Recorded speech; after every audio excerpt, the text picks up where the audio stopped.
All praise to Yahweh, Ba'ashem, Yahushai, Ba'ashem, Kwakadash. Double honors to my teachers, the apostles of Great Millstone. Peace and mercy to the elect. And Shalom to the 130 Asherallah, who today are known as the Negroes, Latinos, and Native Indians, but in a time before they lost their true heritage were known as the Israelites of the Holy Bible. In today's video, I want to go ahead and break into the parable of the net. This is recorded by Yahweh in Matthew 13:47. Again, the kingdom of heaven is like unto a net that was cast into the sea and gathered of every kind, which when it was full they drew to shore and sat down and gathered the good into the vessels, but cast the bad away. So shall it be at the end of the world. The angels shall come forth and sever the wicked from among the just, and shall cast them into the furnace of fire. There shall be wailing and gnashing of teeth. Yahweh saith unto them, Have ye understood all these things? They said unto him, Yea, Lord. Then said he unto them, Therefore every scribe which is instructed unto the kingdom of heaven is like unto a man that is a householder, which bringeth forth out of his treasure things new and old. And it came to pass that when Yahweh had finished these parables, he departed thence. So what is this parable, right? What does this mean, right? Basically, when he's talking about that the kingdom of heaven is going to be like fishermen throwing out nets into the sea, he's referring to the apostles and to the prophets that are going to be brought out in the end time. These are the like it tells you here, they're going to be like a householder which bringeth forth out of his treasure things new and old. And what are those, right? That's these brothers here, right? These brothers here in Hawaii who are out on the streets. They're bringing out their knowledge, new and old. And everybody in this group here, they should be excited about what these brothers are going to be bringing out, be it new things or old things, right? Because what these men here have, along with these other men here, these are the brothers over in Los Angeles camp, what they're bringing out is salvation, and what they're literally the angels of the Most High. See, the word angel goes back to a messenger of God, and that's what these men are. These men are the messengers of God who are out, through the power of parables, storytelling, explanation, and breaking down the Bible. They're separating the righteous people, from the wicked people which walk down these streets, right? Now these, I also go out to these camps, and the wicked people that come out of these camps are many, but the righteous are very few, right? That's why once in a while when these cameras will pan around and you get to see the people who are listening to the word, you're only going to see about maybe 2 or 4 brothers. Sometimes you get lucky and you get 6 or 8 and stuff. And ultimately, that's who all these prophets who are behind here, that's who they are. They were at one time brothers who were hearing the word, right? And they were being separated from this filthy world, right? They were the what does it tells you here? It tells you that they were the fish that when the fishermen had sat down, they had gathered them into the good vessels, right? That's who these brothers in the background are. All these brothers here, right? And the brothers who are on the side of the road. You also have other brothers like this. These are in Washington D.C. They're out here fishing for spirits of men, and in this case here, they actually caught up a filthy fish, right? The fish who doesn't believe in a Messiah, and they ultimately separate this guy. They send him on his way, and this guy, he's lost his salvation, right? But that's because what? I think this is the guy who actually came out and said that the Messiah was a homosexual, right? This guy here is this prophet here was being very, very merciful to this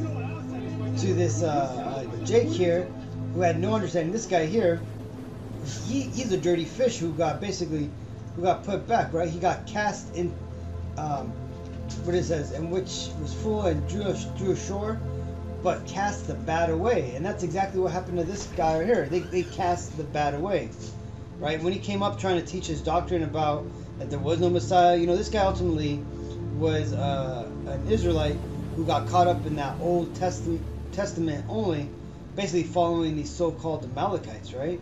And because of so, he's now considered one of these bad catches and was cast away, right? But let's see. But it tells you here in 2 Timothy 3:13, it says, but evil men and seducers shall wax worse and worse, deceiving and being deceived. But continue thou in the things which thou hast learned and hast been assured of, knowing of whom that they hast learned them, and that from a child thou hast known the holy scriptures, which are able to make thee wise unto salvation, right? Through faith which is in the Messiah, Yahweh Shai.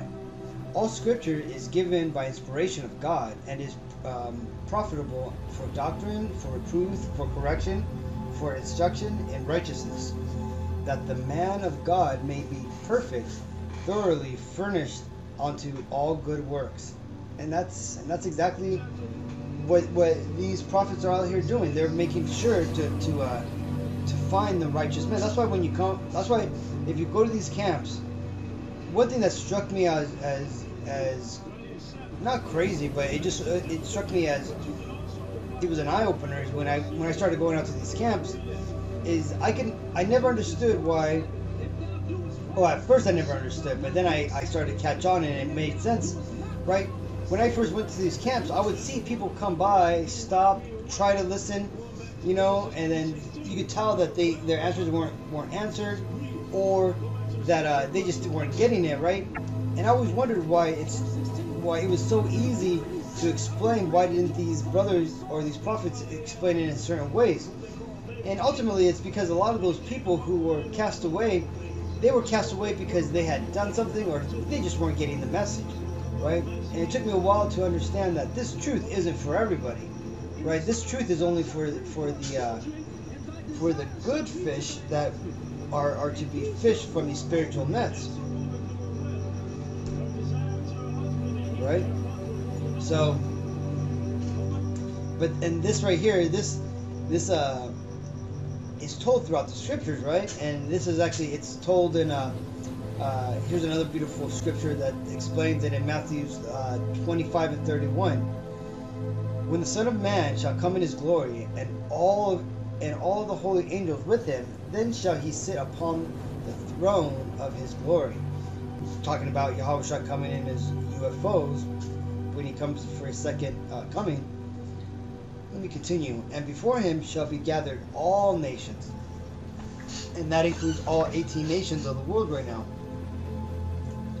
And he shall separate them one from another, as a sheep divideth his sheep. As a shepherd divideth his sheep from the goats. And he shall set the sheep on his right hand, and his goats on the left. And then shall the king say unto them on his right hand, Come ye, blessed of my Father, inherit the kingdom prepared for you from the foundation of the world. Right? And those are those Israelites, the ones who are from the seed of Adam, who have been chosen, who come all the way down from Adam, who were chosen because God either chose one son over the other, and eventually the lineage goes down. You can see here from Enoch, Noah, you got the division between Shem, Japheth, and Ham. God chose Shem, and that line continues down to Eber, where we get the modern day Hebrew from. It goes to Peleg, which instead of Joktan, or Loktan, excuse me. It goes down to Rev, Serve, Nahar, down to all the way to Terah. And Terah, where he has Abraham, and he has Nahor, right? And then he also has Haran, whose nephew was Lot, right? The ultimate choice again was through Abraham. Abraham Sarai. Abraham had Isaac. Isaac and Rebecca had two. They had the rejected seed Esau, and they had the chosen seed Jacob, who is Israel, right? And Israel had 4 wives, and out of those 4 wives, you got the 12 tribes of Israel, right? And out of the 12 tribes of Israel, you got Judah, whose line the Messiah comes down to, right? And if you look here, after all this family tree going through, it goes all the way here to Selethiel, and you can see how it goes down to Zerubbabel. You know, here goes the line of Joseph. Here's the line of Mary, and they meet up here, right? Joseph and Mary, right? And then they come to create a union by law and by nature, you know, of the king line and also the priest line, right? And it makes Yahweh Shai. So ultimately, that's who are the blessed of the Father, right? The ones who have been chosen, that special lineage that goes all the way back to Adam, which ultimately goes down to the Israelites, right? So that separation has always been going on, right? And actually, let me go ahead and just go to this part. But see, the point I wanted to bring out is just like how right now the wheat is being separated from the tares, as it tells you in Matthew 13 and 30, right? In the parable of the wheat and tares, says, let both grow together until the harvest. It's referring to the wheat and the tare. And in the time of the harvest, which is the end of the world, I will say unto the reapers being the angels, the people giving out these prophecies, gather ye together first the tares, which are the wicked people, and bind them in bundles and burn them, but gather the wheat into my barn. And this right here, gather the tares into bundles and burn them. This is getting the wicked people ready for these nuclear bombs that are going to come here and burn America and destroy it, right? And how can you see this happening? Is you're starting to see the gathering of all these Satanists. This channel here, A Call for an Uprising. If you haven't seen it, or if you don't watch it, Baba Kasha, head over there right now. Watch some of this guy's videos. He's very good at showing how Esau is bringing out this satanic vibration onto our people now, right? He's showing how every little thing, from the morning solstice rituals for pagans over at Stonehenge, how all this is all tied, and he's showing how all the stuff is coming out more and more now, where they're trying to indoctrinate kids with cartoons of Satanism, down to like having the truth exposed, right? But he explains so much of the wickedness that's going on in this world. He finds it and he exposes it, right? And this is what it means by the wicked shall wax worse and worse. If you've ever had this feeling, so you know, you have the wicked shall wax worse and worse, and that's exactly what's happening. You have the people who are going to be righteous, who are going to be hearing this message, who are going to stop doing what they're doing, you know, stop pursuing these worldly goals, and they're going to go ahead and seek the Lord. They're going to seek the righteousness, right? They're going to go away from all this stuff, and then in like manner, you're going to have wicked ass people out there. They're going to go even further against the Bible. They're going to go more towards these horrible paths of these sorcerers, right? Doing that as that will, doing the wickedness that's in this world. So that's the truth, Akim. So hopefully this video was edifying. I hope this parable of the net was a good breakdown. All right, till the next time, Akim. Shalom.